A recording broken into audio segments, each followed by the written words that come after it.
Again here और आज हम करने वाले हैं क्लास 12 का लेसन नंबर 2 हॉर्नबिल बुक से। But before starting our today's lesson मैं आपसे रिक्वेस्ट करती हूँ आप ज्यादा से ज्यादा मेरी वीडियोस को लाइक कीजिए, शेयर कीजिए और सब्सक्राइब कीजिए। इससे मुझे मोटिवेशन मिलेगी, जितनी ज्यादा अप्रिसिएशन मिलती है उतनी ज्यादा मोटिवेशन मिलती है। तो प्लीज और बेल का जो आइकन होता है उसको भी टैप करिए ताकि जो भी मेरी नई वीडियो आए तो आपके पास उसका नोटिफिकेशन अपने आप चला जाए।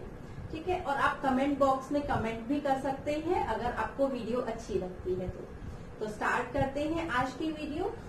ये जो लेसन है I have written lesson number 2, we are not afraid to die if we are all together. बहुत ही अच्छी लाइन है, लेसन का नाम बहुत अच्छा है कि हम मरने से नहीं डरते हैं। अफ्रेड मीन्स डरना, हम मरने से नहीं डरते हैं अगर हम सब ऑल टुगेदर हैं, एक साथ हैं। एंड ये जो लेसन है ये लिखा है Gordon Cook and Alan East ने। ये जो है गॉर्डन कुक ये एक बिजनेसमैन है प्लस स्टोरी राइटर भी है और इन्होंने ये जो लेसन है, लेसन कम स्टोरी इसको हम कहेंगे। हमारे लिए लेसन है बट ये स्टोरी है, एक लेसन में स्टोरी हमें बताई गई है। ये सी वॉयज की स्टोरी है। सी वॉयज, वॉयज क्या होती है मैंने यहाँ लिखा है समुद्री यात्रा। वॉयज की स्टोरी है कि जो Alan Gordon Cook and Alan East है वो अपने फैमिली मेंबर्स को लेकर, जो ऑथर है इसमें जो नरेटर है वो जाते हैं सी वॉयज के लिए। इनसे पहले 200 इयर्स अगो जो कैप्टन जेम्स कुक थे उन्होंने पूरी दुनिया का चक्कर लगाया था समुद्री यात्रा के द्वारा। तो इनका भी एक सपना था, एक ड्रीम था कि मैंने भी ऐसा कुछ करना है, मैंने भी उसी इवेंट को रिपीट करना है। और आप समझते होंगे कि अगर इतना एक समुद्र की यात्रा को पूरा वर्ल्ड घूमना है समुद्री यात्रा के द्वारा तो कितना मुश्किल होगा। बिकॉज समुद्र में तो बहुत सारे पायरेट्स भी मिल सकते हैं, बहुत स्ट्रॉन्ग वेव्स भी आ सकती हैं, स्टॉर्म भी आ सकते हैं, कुछ भी हो सकता है, कोई बड़ी रॉक भी हो सकती है जो ना दिखे और उससे टकरा जाए शिप जाके, तो बहुत ही मुश्किल होता है। और इसके लिए एक्सट्रीम करेज चाहिए, बहुत ज्यादा साहस चाहिए एंड एक्सट्रीम फेथ चाहिए भगवान में और खुद में, और साथ में एक्सट्रीम आपको ऑप्टिमिज्म चाहिए, आपको बहुत ज्यादा आशावादी होना पड़ेगा। Only then you will be able to complete this type of voyage और दिस टाइप ऑफ जॉब। तो ये जो ऑथर है, जो नरेटर है, ये बताते हैं कि ये जो लाइन है we are not afraid to die if we are all together, ये इनके बेटे ने कही है, वो लेटर मैं आपको बताऊंगी। अब हम बात करते हैं मेन कैरेक्टर्स की। तो इस लेसन के main characters, one is author, he is 37 year old businessman. क्या काम है उनका? बिजनेसमैन है वो। Second Mary, Mary is author's wife, Mary is the name of author's wife, author की पत्नी है। देन जोनाथन, जोनाथन ऑथर का बेटा है and he is 6 year old, 6 साल का है वो। And Susan, Susan author's daughter, author की बेटी है, 7 ईयर ओल्ड गर्ल है ये। एंड उसके बाद Larry Vigil and Herbert Seigler. देखिए लैरी विजिल जो ये अमेरिकन है and Herbert Seigler as a Swiss, ये दोनों क्रू मैन है। स्विस में स्विट्जरलैंड से बिलोंग करते हैं और ये अमेरिका से बिलोंग करते हैं। ये दोनों क्रू मैन है। क्रू मैन आपने सुना हुआ, क्रू मेंबर जैसे एरोप्लेन होता है उसमें जहां पर पायलट बैठता है वहां उसके साथ और भी साथ में लोग होते हैं जो उनको हेल्प करते हैं या असिस्ट करते हैं, वो सब क्रू मेंबर्स कहलाते हैं। तो इसमें ये दोनों क्या है? क्रू मैन है। ठीक है, उसके बाद इसमें मोस्ट इम्पोर्टेंट आपसे पूछा जाता है कि क्या प्रिपरेशंस की थी ऑथर ने सी वॉयज के लिए। तो वेन वॉकर नाम की एक शिप बनवाई इन्होंने, it is the name of the ship, जिस शिप के थ्रू उन्होंने वॉयज की पूरे वर्ल्ड की। It was 23 metre long, 23 metre लंबी थी एंड 30 टन इसमें वजन था, वुडन थी और ये प्रोफेशनली बिल्ट की गई थी। मतलब ऐसे नहीं कि जैसे कोई छोटी मोटी बना ली, बहुत सुंदर, ब्यूटीफुल एंड प्रोफेशनली बिल्ट थी ये। और ऑथर ने 16 साल अपने जीवन के लगाए अपनी इस सी वॉयज की प्रिपरेशन के लिए, कि समुद्री यात्रा की जो प्रिपरेशन है उसमें उन्होंने 16 साल लगा दिए और फिर उन्होंने ये अपनी शिप बनाई है। इस शिप में जो शिप का नाम क्या था, वेव वॉकर। देखिए बेटा, एक तो होती है शिप, दिस इज, ये तो भेड़ होती है, भेड़, and this is ship, ship means जहाज। तो इन्होंने अपना शिप बनाया जिसका नाम था वेव वॉकर। उसके बाद जुलाई 1976 में इन्होंने एक वॉयज स्टार्ट की, इन्होंने समुद्री यात्रा स्टार्ट की। From where, Plymouth, England. Plymouth एक जगह का नाम है इंग्लैंड में, वहां से उन्होंने अपनी वॉयज में समुद्री यात्रा, वॉयज क्या होती है, समुद्री यात्रा, ये इन्होंने शुरू की। एंड जो इनका फर्स्ट पार्ट था इस वॉयज का, वो बहुत पीसफुली एंड प्लेजेंटली बीत गया। बहुत, वो सफर इनका बहुत अच्छा रहा। वो कहां से कहां तक था, west coast of Africa to Cape Town, यहाँ तक का। और इसके बाद क्या हुआ, वो बहुत ही गूज़बम्प देने वाली स्टोरी है, वो मैं आपको बताती हूँ। इसके बाद क्या होता है कि जब वो थोड़ा आगे बढ़ते हैं क्रूमैन को लेकर, ये कंप्लीट होने के बाद वो 2 क्रूमैन को लेते हैं, बिकॉज जो इंडियन ओशियन है उसका जो सदर्न पार्ट है, उसका जो साउथ पार्ट है, वो बहुत, वहां पर जो वाटर है वो बहुत ज्यादा डीप है। एंड सेकंड, जो वहां की वेदर कंडीशंस है वो बहुत खराब है। तो रफेस्ट वेदर आप वहां का कह सकते हैं, सबसे खराब वेदर मौसम वहां का है। एंड जब ये वहां से अपनी जर्नी सेकंड पार्ट शुरू करते हैं, सेकंड लेग स्टार्ट करते हैं अपनी जर्नी की, अपनी वॉयज की, तो क्या होता है कि एकदम से बहुत स्ट्रॉन्ग, बहुत ऊंची ऊंची वेव्स आना शुरू हो जाती हैं, लहर आती है। एक लहर 15 फीट ऊंची आती है, 15 फीट ऊंची, कुछ भी नहीं दिखाई देता है। ओथर पानी में गिर जाता है डेक से निकल के, एंड ओथर की वाइफ भागती है उनको बचाने के लिए। ऐसे लगता है जैसे ओथर जो है वो एक रैग डॉल बन गया है। रैग डॉल मतलब चीथड़ों से जैसे गुड़िया जो बना लेते हैं, लाइक दैट, मतलब वो ऐसे लग रहा है। इतना स्ट्रॉन्ग, इतना खराब वेदर है कि ओथर जो है उसके मुंह में से खून आना शुरू हो जाता है, उसके मुंह सारे दांत निकल जाते हैं, वो जब टकराता है डेक से और पानी में गिरता है।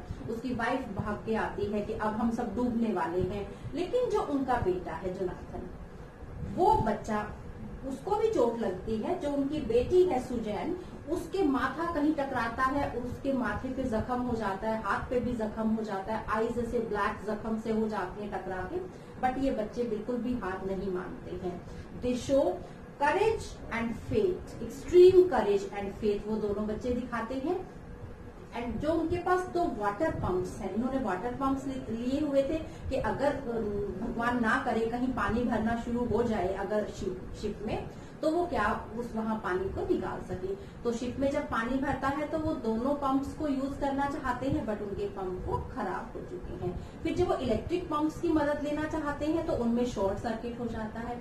और इवेंचुअली, इंसिडेंटली, या कह सकते हैं कि लकीली ओथर ने एक इलेक्ट्रिक पंप रखा होता है।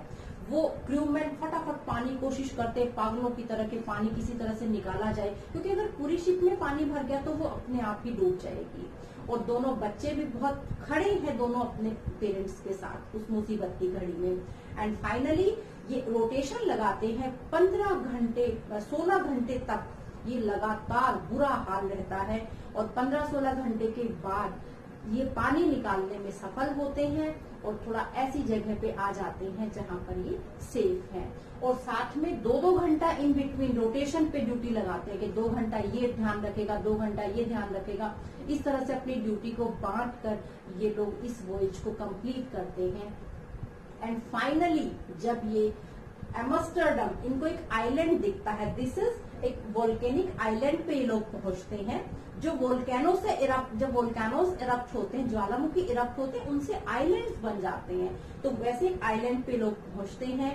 तो जो इनका बेटा है, जो जोनाथन है, वो अपने पापा से कहता है कि we are not afraid to die if we are all together, कि पापा, and you are the real captain, you are the strongest captain, you are the hero. वो अपने पापा को ये बात कहता है। ऑल्दो ये जो दोनों बच्चे हैं ये इतना ज्यादा तो नहीं कॉपरेट कहीं ऐसा कर सकते, कोई ऐसा काम ये नहीं कर पाते हैं जिससे इनकी शिप सिंक होने से बच जाए, बट ये दोनों जो करेज शो करते हैं, जो ऑप्टिमिज्म शो करते हैं, ये इसका पूरा माथा सूज गया है, हाथ पे जख्म है, बट वो अपना करेज नहीं खोती है। तो दोनों बच्चे एक्सट्रीम ब्रेविटी दिखाते हैं, ब्रेवरी यहाँ पे दिखाते हैं। और ये जो चीज है यही इस लेसन की मेन थीम है के जो नरेटर कहते हैं कि हम मौत से नहीं डरते हैं, हम मरने से नहीं डरते हैं अगर हम सब एक हैं तो ये जो मैंने पॉइंट्स लिखे हैं। एंड फाइनली ये एम्स्टर्डम पहुंचते हैं जो फ्रेंच का साइंटिफिक बेस है। फ्रांस जो देश है उसने अपना साइंटिफिक एक बेस बनाया हुआ है, वहां पर वो अपने एक्सपेरिमेंट्स वगैरह करते हैं, तो वहां ये पहुंच जाते हैं और फिर वहां से ये वहां 28 इनको पर्सन मिलते हैं जो वहां इनहेबिटेंट्स, वहां के रहने वाले लोग हैं, वो इनका वेलकम करते हैं। फाइनली ये दुनिया में, रियल दुनिया में पहुंच जाते हैं। तो इस तरह की कुछ स्टोरी है। आपके पास क्वेश्चंस आएंगे कि वाटर पंप्स के साथ क्या हुआ या इन्होंने कैसे प्रिपरेशन करी, तो बहुत सिंपल से आंसर्स आप कह सकते हो कि 16 इयर्स से इन्होंने प्रिपरेशन स्टार्ट की हुई थी इस वॉयज के लिए। एंड इन्होंने वेव वॉकर बनाई, शिप जो इसका नाम था, शिप का नाम वेव वॉकर था। एंड ये इतनी लंबी थी, इस वुडन बनी हुई थी, बहुत ब्यूटीफुल थी, प्रोफेशनली बिल्ड थी। ये सब चीजें आप लिख सकते हो। कौन कौन गया, अब ये सब ऑथर के साथ गए हैं इस प्रिपरेशन में। इस वॉयज में कौन साथ में था, तो उसमें ये सब लोग ऑथर के साथ गए हैं। ऑथर कौन है, ऑथर एक बिजनेसमैन है। और अगर आपसे कंप्लीट डिटेल समरी पूछता है तो आप इन पॉइंट्स को ऐड कर देंगे तो that will be much more enough. और अब हम करते हैं कुछ इम्पोर्टेंट वर्ड्स। देखिए, अगर आप हर लेसन के जो इम्पोर्टेंट वर्ड्स हैं उनको लर्न करेंगे तो आपकी वोकैबुलरी बढ़ती चली जाएगी, और वोकैबुलरी बढ़ेगी तो आप जब हायर लेवल पे जाएंगे, आप कोई 12th के बाद CHSL का एग्जाम देते हैं, SSC का, या कोई भी एग्जाम देते हैं जहां इंग्लिश आती है, एज अ लैंग्वेज पूछी जाती है, तो सिनोनियम्स, एंटोनियम्स, आपको मीनिंग क्लियर होंगे तो पैसेज आप कर पाएंगे। ये बहुत बेसिक चीजें होती है। तो कोशिश कीजिए हर लेसन के साथ आप नए नए वर्ड्स, कुछ तो एटलीस्ट नए वर्ड्स आप सीखें। सीखने की प्रवृत्ति आदमी में हमेशा होनी चाहिए। अच्छी बातें जहां से मिले वहीं से सीख लेनी चाहिए। तो चलो, इम्पोर्टेंट वर्ड्स जो इस लेसन के मुझे लगा कि ये इम्पोर्टेंट है and they will help you in answer writing. तो ये सबसे पहला वर्ड है एनकाउंटर। एनकाउंटर मुठभेड़, मोस्ट कॉमन वर्ड है, आपने सुना होगा। एनकाउंटर में पुलिस ने इतने उनको मार गिराया, बदमाशों को मार गिराया, लाइक दैट। तो एनकाउंटर मीन्स मुठभेड़। उसके बाद गेल्स, इसको पढ़ते हैं गेल्स। यहाँ जी जो है जेल्स नहीं पढ़ेंगे, इसको गे की साउंड आती है। गेल्स होती है आंधी या स्टॉर्म, जब बहुत तेज आंधी चलती है, बहुत तेज हवा होती है, उसको बोलती है। नेक्स्ट वर्ड है एट्रोशियस। एट्रोशियस होता है नृशंस, ऐसे बोलते हैं किसी की नृशंस, हत्या कर दी, क्रुएलिटी, बहुत ज्यादा क्रुएलिटी होना, दैट इज एट्रोशियस। नेक्स्ट, इसको क्या पढ़ेंगे, इसको पढ़ेंगे जाइगेंटिक। एक जगह इसको जय पढ़ेंगे, एक जगह इसको ग। जाइगेंटिक, इसको हम प्रोनाउंस करेंगे, जाइजेंटिक नहीं, जाइगेंटिक। एंड इसका मीनिंग होता है बहुत, जैसे जायंट के जैसा, राक्षस के जैसा, बहुत बड़ा।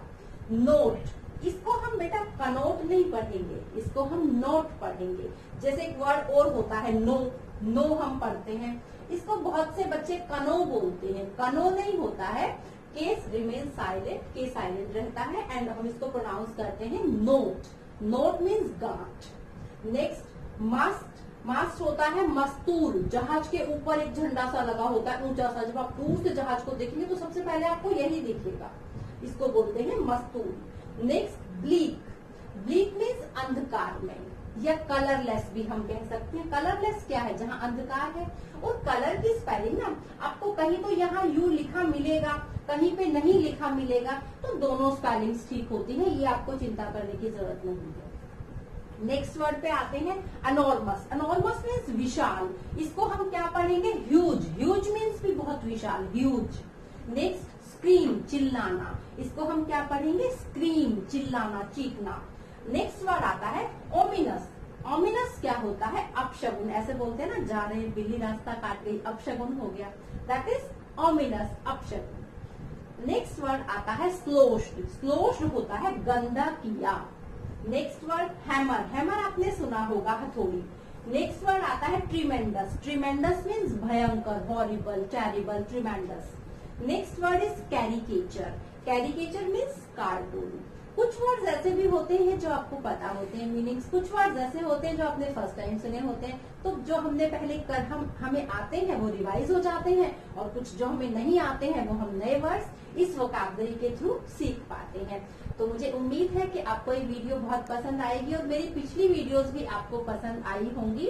एंड अगर कोई सजेशन है तो आप कमेंट बॉक्स में कमेंट कर सकते हैं, आपको अच्छा लगता है तो भी आप कमेंट बॉक्स में कमेंट करिए। एंड प्लीज आप मेरी वीडियोस को ज्यादा से ज्यादा शेयर करिए और सब्सक्राइब कीजिए, लाइक कीजिए. I hope you will like all of my videos. Thank you. Have a nice time.